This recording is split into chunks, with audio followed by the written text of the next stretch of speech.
මේ රුවන්වැලි මහා සෑයේ තියෙන සිරිපතුල් කතාව. එතනම කියනවා රුවන්වැලි මහා සෑය වන්දනමාන කරන්න යනකොට ඔයගොල්ලෝ ගොඩාක් දෙනෙක් සමහර වෙලාවට දැකලා ඇති මළුවේ පේසා බලවල වලට හරියම ඉස්සරහින් සිරිපතුල් පිහිටලා තියෙනවා.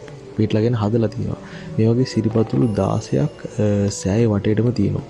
ඒ සිරිපතුල් 16 තියෙන ධාතු ගර්භ නිර්මාණය කරනකොට තිබු ප්‍රතිමා 16කට ඉදිරියෙන්. ඒ කියන්නේ මේ ප්‍රතිමා වල ඉදිරියෙන් තමයි සිරිපතුල් හරියටම තියෙන්නේ. එතකොට සිරිපතුල් වලට වන්දනාමාන කරද්දී ගර්භය ඇතුලේ තියෙන ප්‍රතිමා වලට වන්දනාමාන කරන විදිහට තමයි මේ සිරිපතුල් නිර්මාණය කරලා තියෙන්නේ. ගොඩාක් දෙනා දන්නේ නැහැ මෙහෙම සිරිපතුලක් චෛත්‍ය වටේ තිබ්බට මේක පිටිපස්සේ මෙහෙම කතාවක් තියෙනවා කියලා. ඉතින් නොදැන මේක පාගගෙන යනවා.